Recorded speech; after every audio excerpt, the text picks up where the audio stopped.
안녕하세요. 나타샤의 책 여행입니다. 책 읽기 편안한 시간 보내고 계시죠? 예전에 토니 모리슨의 파라다이스를 소개한 적이 있습니다. 이번에는 다시 토니 모리슨 작품 재즈를 써머리해 보겠습니다. 토니 모리슨은 미국 흑인 여성 작가 최초로 노벨 문학상을 수상했습니다. 1970년에 출간한 그녀의 처녀작 가장 푸른 눈에서부터 술라, 솔로몬의 노래, 타르베이비, 빌러비드, 파라다이스 등 그녀의 모든 작품은 흑인들의 삶에 관한 것입니다.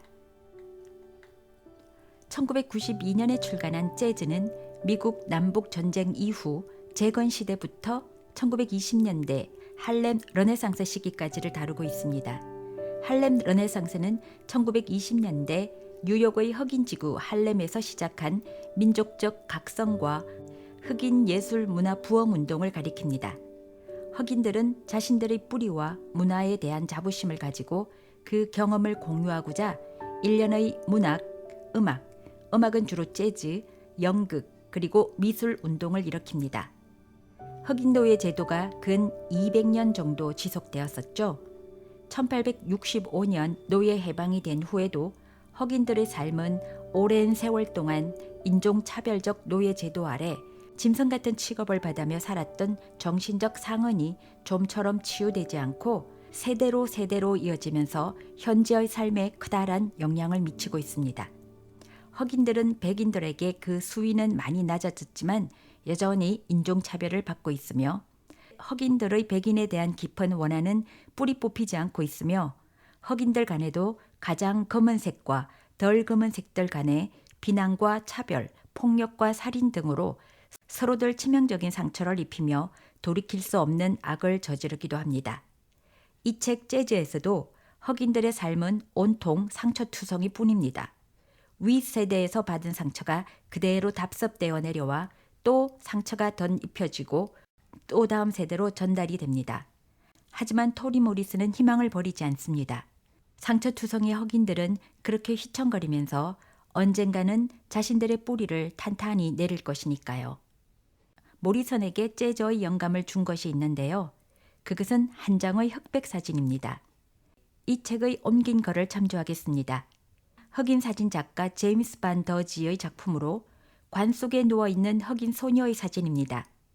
총상으로 죽어가면서도 자신을 쏜 범인의 정체를 밝히지 않았다는 죽은 소녀의 모습에서 모리슨이 본 것은 단순히 젊디 젊은 치정에 목숨을 잃은 소녀의 의리와 열정뿐만이 아니었다. 모리슨의 상상력은 날개를 펴고 그 사진 속에서 소녀의 열정을 에워싸고 있는 뉴욕이라는 매혹적인 도시와 소녀의 죽음에 응축된 1920년대 할렘의 문화와 그리고 그녀의 삶을 직조하는 흑인의 역사와 그 위로 흐르는 서러운 블루스를 읽었다. 그것이 바로 재즈가 변주되는 할렘 르네상스 시절 뉴욕 흑인들의 삶과 그들의 뿌리를 짜내는 시시리오 날실이다. 이렇게 적혀 있습니다. 이제 이 책의 캐릭터들을 보겠습니다. 주인공이라고 할 수 있는 조 트레이스, 그의 아내 바이올렛, 그리고 조와 애정 행각을 벌이는 도카스, 이렇게 3인방을 중심으로 알아보겠습니다. 조 트레이스는 50살입니다. 버지니아에서 태어났는데 태어나자마자 어머니에게 버림을 받습니다. 조는 어머니의 부재로 인한 공허함과 자아에 대한 강한 욕망을 갖게 됩니다. 남부 지역 모카밭에서 만난 바이올렛과 결혼하여 가정을 이루고 살면서는 어느 정도 안정된 생활을 하는 듯 해 보입니다. 화장품 세일즈맨으로 인정을 받으며 살다가 더 나은 삶을 꿈꾸며 북부 도시로 이사를 갑니다. 그러나 북부에서의 삶은 기대했던 곳과는 전혀 다릅니다. 결혼하기 전 느꼈던 마음속 공허함과 허무함은 도시의 삶에서 더욱 커져가고 외로움과 소외감이 그의 정신을 압박해 옵니다. 게다가 아내 바이올렛은 언제부터인지 자신과는 전혀 대화를 하지 않고 인형을 끌어안고 자고 새장에 있는 앵무새와 이야기를 나눕니다. 조는 바이올렛과의 침묵에 더 이상 견딜 수가 없어 사랑도 관심도 없는 공간에서 벗어날 뭔가를 절실히 찾습니다. 그는 젊고 당돌하고 예쁜 소녀 도카스와 사랑에 빠지게 됩니다. 도카스는 18세 소녀로 조와 나이 차이가 많이 나지만 조는 그녀와 사랑을 나누는 것에 대해 아내에게 양심의 가책을 느끼지 않습니다. 도리어 아내 바이올렛 탓이라고까지 합니다. 아내가 왜 입을 다물게 되었는지에 대한 걱정은 하지 않고 오로지 자신의 공허함을 채우고 사랑을 느끼고 따뜻한 위로를 해주는 누군가가 필요한 것입니다. 조는 자신이 스스로 선택한 도카스와의 사랑에 자부심을 느끼며 외부의 시선에 의식하지 않고 대담하면서도 금지된 사랑이 오래 지속되기를 바랍니다. 그러나 도카스는 조를 사랑해서 만나는 것일까요? 글쎄, 좀 더 봐야겠습니다. 조가 도카스를 사랑하는 것은 신선한 출구가 될 수는 있겠죠. 고아로 자라서 사랑의 결핍에 대한 트라우마가 깊은 조에게 도카스는 사랑의 분출구이며 욕망의 대상이며 쾌락의 도구이며 또한 그의 인형입니다. 나이 차이가 나는 연애에 여자가 붙어 있는 건 경제적 지원이겠죠. 조는 도카스의 기분을 맞추기 위해 여러 가지 선물 공세를 합니다. 경제적 능력이 있는 그만이 도카스가 유일하게 기대고 의지할 수 있는 남자라는 인식을 심어주며 그에게 복종할 것을 암묵적으로 요구합니다.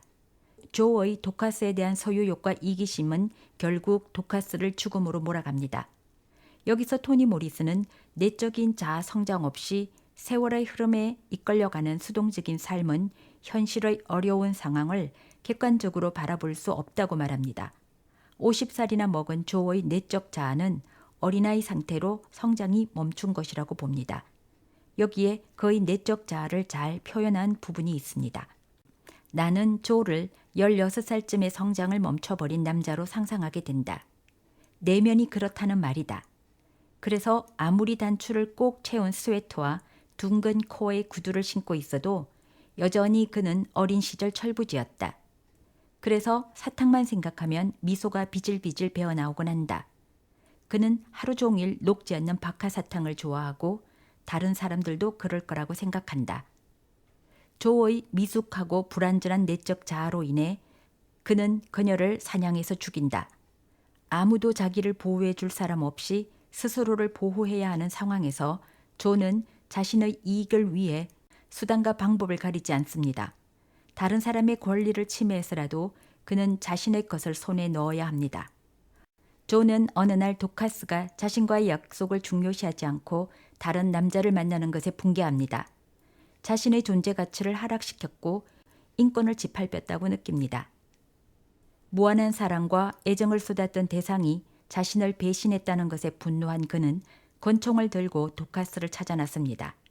그리고 도카스의 마음을 더 이상 그가 원하는 방식으로 되돌릴 수 없다고 생각한 그는 그녀를 쏩니다. 그럼 이번에는 조의 아내 바이올렛을 볼까요? 바이올렛 역시도 온전한 가정에서 자란 게 아닙니다. 아버지의 부재로 어머니가 자살을 합니다. 바이올렛의 어머니 로즈 디어 역시도 또 그 어머니에게 버림받고 이모에게 길러집니다. 로즈 디어의 아버지는 수시로 집을 비우고 어머니는 백인 주인의 딸을 돌보느라 자신의 친딸 로즈 디어를 이모에게 맡기고 떠나버립니다. 바이올렛은 부모에게 버림받았다는 트라우마로 자신의 가치를 한없이 낮추며 삶에 대한 무기력정으로 어떤 것에도 어욕이 나지 않습니다. 바이올렛 역시도 정신 연령이 10대 이후로 더 성장하지 못했습니다. 바이올렛은 일자리를 구할 때 자기가 태어난 곳을 떠난다는 생각만 해도 겁부터 내고 심지어 못 갔다는 일에 특별한 기술이 필요한 것도 아닌데 재주가 영 없었다. 17살이나 먹었으면서도 12살짜리들과 함께 맨 뒷줄에 처지기 일쑤였다고 합니다.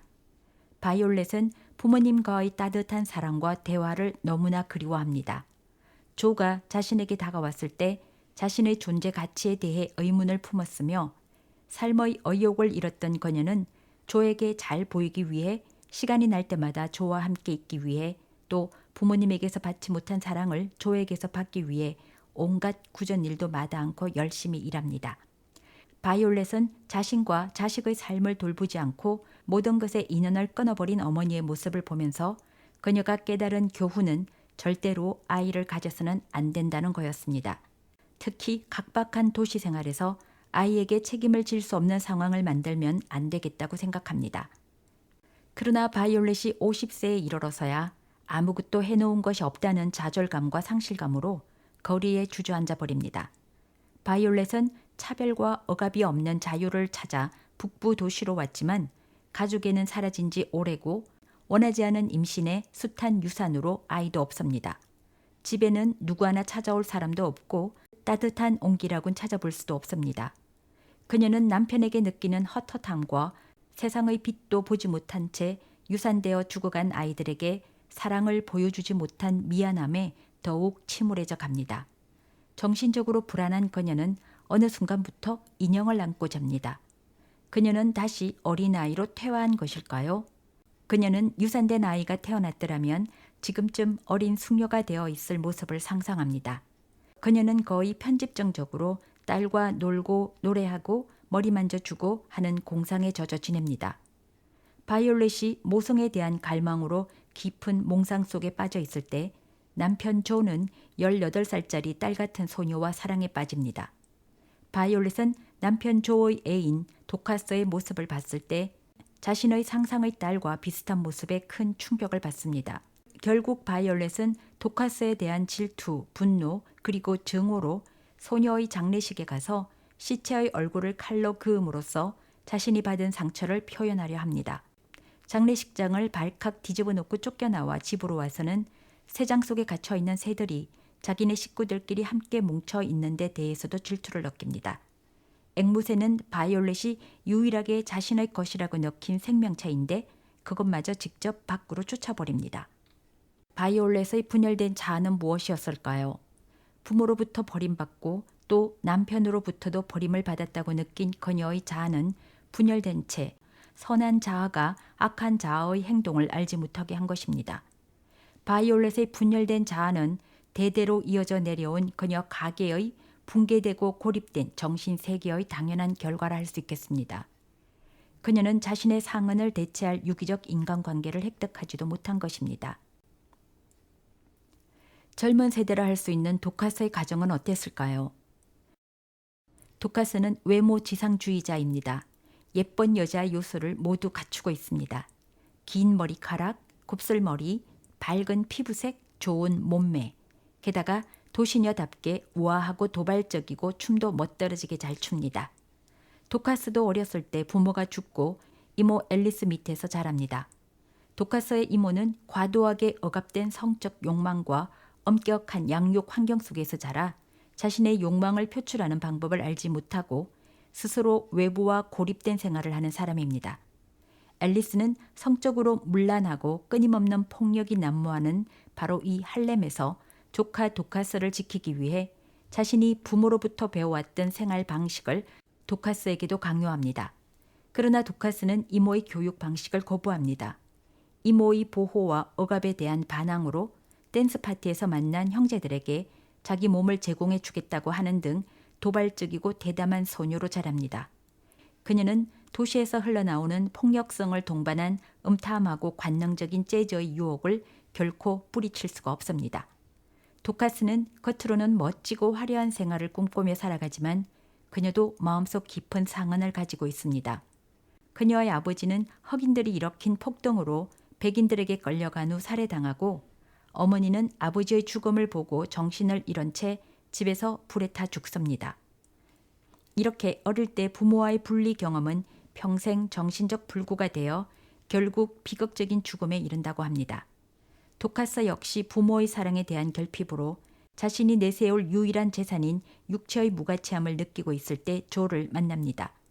도시녀 도카스에게 여성의 육체에 대한 윤리적 도덕적 금기는 반드시 지켜야 할 규율로 간주되지 않습니다. 오히려 도카스에게 분류는 고리타분한 일상생활에 활력을 불어넣어주는 에너지원으로 짜릿한 일탈을 즐깁니다. 아버지뻘 되는 조와의 분류는 이모에 의해 억눌렸던 잠재의식 속 섹슈얼리티를 표출하는 수단이자 자유로의 희망입니다. 그러나 도카스의 불륜 행위는 결국 죽음이라는 파멸로 끝이 납니다. 조에게 총을 맞고 죽은 후에 조의 아내 바이올렛에게 또 칼을 맞습니다. 도카스의 이모는 조카의 죽음을 법적으로 처벌할 수 없다는 걸 알고 신고를 하지 않습니다. 누가 총을 쏘았는지 확실한 증거도 없을 뿐더러 할렘의 흑인 사회에서는 조의 처벌을 허용하지 않는다는 것을 압니다. 오히려 죽은 아이의 얼굴에 칼을 그으려 했던 바이올렛을 바이올런트, 폭력적이라는 별명을 지어주며 그녀를 손가락질하고 욕을 합니다. 흑인 공동체 사회에서 남성이 여성에게 폭력 행위를 가해도 성적으로 유린당해도 심지어 죽이더라도 크게 문제시하지 않았다니 여기 흑인들 간에도 성차별이 얼마나 심각한지를 말해줍니다. 자, 그럼 토니 모리슨의 소설 재즈와 흑인 대표 음악의 한 장르인 재즈가 어떻게 연관이 있는지를 이 책의 옴기니 김선영 선생님이 쓴 옴기니의 말, 서사를 연주하는 문학의 재즈 뮤지션을 참고해 보도록 하겠습니다. 토니 모리슨의 작품들이 대개 그러하듯 재즈 역시 읽어갈수록 독자를 당혹스럽게 만드는 소설이다. 짐짓 동네 입소문을 옮기기 좋아하는 여인네처럼 나는 그 여자를 알고 있다며 세 사람의 충격적인 인연을 단숨에 독자에게 풀어버린 화자는 앞으로도 첫 부분처럼 자극적인 사건이 전개되기를 기대하는 독자들의 심리를 처음에는 은근히 부추기고 방조하는 듯하다. 그렇게 해서 레녹스 그리의 경천 동지알 3인방이 탄생했다. 다만 결말이 약간 달랐던 부분이라면 누가 누구를 쏘았는가 하는 것뿐이라는 복선이라기엔 너무 적나라한 예언을 뜬금없이 던지기도 하면서 하지만 이야기가 전개되면서 독자는 이렇게 화자가 흘리는 이야기의 실마리들이 겉보기와 전혀 다른 엉뚱한 방향을 가리킨다는 것을 깨닫게 된다. 의문스런 화자에게 홀린 독자들은 치정살인에 수반되는 가십 특유의 선명하고 자극적 디테일을 기대하게 되지만 모퉁이 넘어 무엇을 기대해야 할지 모르는 미궁처럼 예측 불능의 사건 전개에 한없이 밖으로 확산되어 퍼져나간다. 소녀를 사랑한 도시의 사냥꾼과 죽은 여자아이의 얼굴에 칼을 댈 정도로 분노했던 그의 아내와 그녀를 용서하고 받아들이는 소녀의 이모와 그리고 친구를 살해한 부부와 친구가 되는 소녀의 이야기로 그 소녀의 아버지와 할머니 이야기로 수많은 인생담과 수많은 인물들이 꼬리에 꼬리를 물고 이어지고 그 이야기들 하나하나는 엄청난 서사적 잠재력을 가지고 있으면서도 마치 올과 매듭이 후두두 풀어진 천처럼 아무것도 해결되지 않은 채 그냥 허공으로 확 사라져 버리기도 한다. 한 사람의 이야기가 채 결말을 맺기도 전에 서사 전체로 보아서는 중요하지도 않은 예컨대 말본느와 같은 인물의 평범하고 은밀한 일상과 사유 속으로 영문도 모르는 사이 휙 뛰어들어갔다가 예고도 없이 뛰쳐나오는 일 또한 한두 번이 아니다. 그러니 결말에 이르면서 곁가지를 쳐내고 매듭 지으며 중심으로 수렴하는 전통적인 서사를 기대하는 독자들은 끝간데 없이 경계를 확장하기만 하는 이 소설에 그만 의아하고 황당한 기분으로 덩그러니 남기 십상이다. 재즈에서 토니 모리슨이 채용한 실험적인 문체와 구조는 소설의 제목으로 쓰이고 소설 전편에서 끊임없이 환기되는 흑인 예술, 바로 재즈의 본성과 깊은 관련이 있다. 재즈 뮤지션을 소재로 삼은 것도 아니고 제목 외에는 재즈라는 단어조차 한번 나오지 않는 깜둥이 음악이니 음탕한 음악이라는 애두른 표현들만 나올 뿐이다. 이 작품이 대표적인 재즈 문학으로 꼽히는 것은 단순히 재즈를 소재로 삼은 게 아니라 소설 형식 그 자체로 재즈를 연주하려는 대담한 시도를 했기 때문이다. 그렇다. 이 소설은 글로써 흑인들의 예술인 깜둥이 음악, 재즈를 연주해 보겠다는 토니 모리슨의 야심이 낳은 결실이다. 토니 모리슨은 자기 작품에 대해 단호하게 논평하는 것을 두려워하지 않는 몇 안 되는 작가들 중 한 명이다. 그리고 그 때문에 그녀는 자신의 작품에 대한 최고의 비평가이기도 하다. 그런 그녀는 기억, 창조, 그리고 글쓰기라는 논문에서 미국 흑인 미학 전통을 교창, 목소리를 바꿔 부르는 성가의 창법, 예술의 집단적 성격, 즉흥적 본질, 관중과의 교감, 전통과 가치관을 중시하면서도 개인이 집단의 규율을 초월할 수 있는 가능성을 열어주는 힘으로 설명하며 이러한 특성들을 작품 속에서 재현하려고 의식적으로 노력하고 있다고 말한 바 있다. 그리고 이 특성들은 모리슨이 생각하는 재즈 음악의 특성이기도 하며 바로 이 소설의 특징이기도 하다.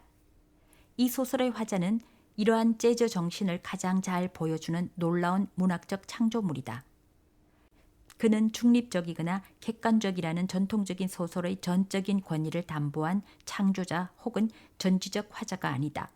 말을 더듬기도 하고 흥이 나면 쯔시나 헛 같은 재즈의 추임새를 넣기도 하고 처음에 했던 말을 뻔뻔스럽게 철회하기도 하며 등장인물을 편애하거나 대놓고 싫어하기도 하는 화자는 절대적인 도덕적 권위를 지닌 합리적인 시선이 결코 아니다.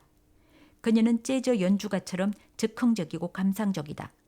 지독하게 속물적이기도 하고 음탕하기도 하고 허영기도 있으며 낭만적이기도 하고 철저히 오도하는 정보를 주고 자신이 내렸던 판단을 뒤집기도 한다.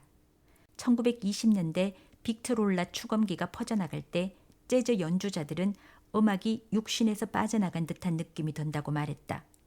재즈의 재즈는 연주가들의 공연장에서 볼 수 있는 육신의 재즈가 아니라 익명의 연주가들과 빅트롤라 추검기에 의해 사방에서 퍼져나오는 편재하는 분위기로서의 재즈다. 근육도 실체도 없이 안개처럼 뉴욕을 떠다니는 잿가루처럼 온 도시에 편재하는 화자는 바로 그러한 재즈의 분위기 그 자체라 해도 과언이 아니다. 여기서 또한 우리가 눈여겨보아야 할 것은 화자의 목소리가 이 작품을 전적으로 지배하지 못한다는 사실이다. 이 작품은 솔로의 연주가 아니다. 어디서 뒤바뀌었는지 짚어내기도 힘들 정도로 화자의 목소리 사이사이로 바이올렛의 목소리가, 도카스의 목소리가, 조의 목소리가 끼어들었다가는 사라지고 끼어들었다가는 사라진다. 각 연주자와 악기의 소리들이 개성적이고 두드러진 사운드를 발하고 자유로이 애들리브를 발휘하면서도 기묘하게 어우러지는 듀크 엘링턴의 재즈 연주처럼 등장인물들은 밴드의 악기들처럼 하나씩 전면으로 나와 화자를 압도하고 마음껏 자신의 목소리로 자신의 삶을 이야기하며 테피스트리처럼 풍요로운 색채로 서사를 엮어나간다. 이야기가 즉흥적으로 물꼬를 다른 방향으로 틀기도 하고 예기치 못한 애드리브가 빛을 발하기도 한다. 연대기적 기술은 완전히 무시하고 갑자기 과거를 기억하고 반추하는가 하면 문득 하염없이 미래를 꿈꾸기도 한다.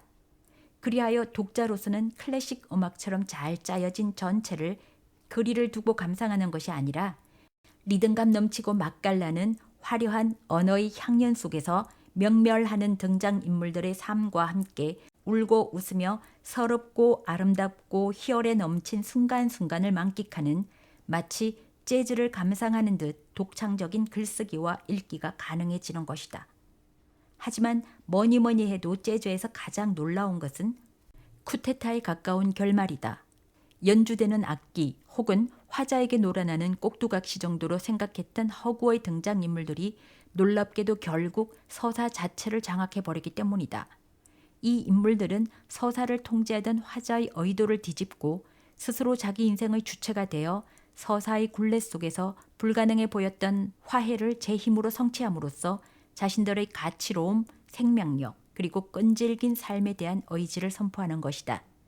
센세이셔널리즘을 기대했던 독자의 잔인한 기대나 그에 부합하고 싶어 했던 화자의 포갑적인 의도를 효과적으로 뒤집음으로써 과거와 역사의 그물을 찢고 행복과 화해를 쟁취해내는 바이올렛과 조, 앨리스 맨프레드와 팰리스는 그들을 덮어씌우려 하는 어떠한 틀에도 속박되지 않을 미국 흑인들의 긍지 높은 삶의 의지 그 자체로 화한다. 그리고 등장인물들의 아름다운 변모의 백기를 들어버린 화자의 질투심 섞인 에필로그는 허구의 인물 역시 연민과 공감을 갈구하는 인간임을 잊기 쉬운 독자에게 의미 깊은 성찰을 던져주며 토니 모리슨 특유의 리얼리즘과 그 속에 깃든 휴머니즘의 심도에 제3 혀를 내두르게 한다. 그리고 이 모두가 재즈 선율처럼 리더미컬한 마술 같은 언어 속에 실었다. 이 작품이 배경으로 삼고 있는 1920년대 뉴욕에서는 재즈는 단순한 대중음악이 아니라 할렘 르네상스를 지배하는 집단적 에토스였다.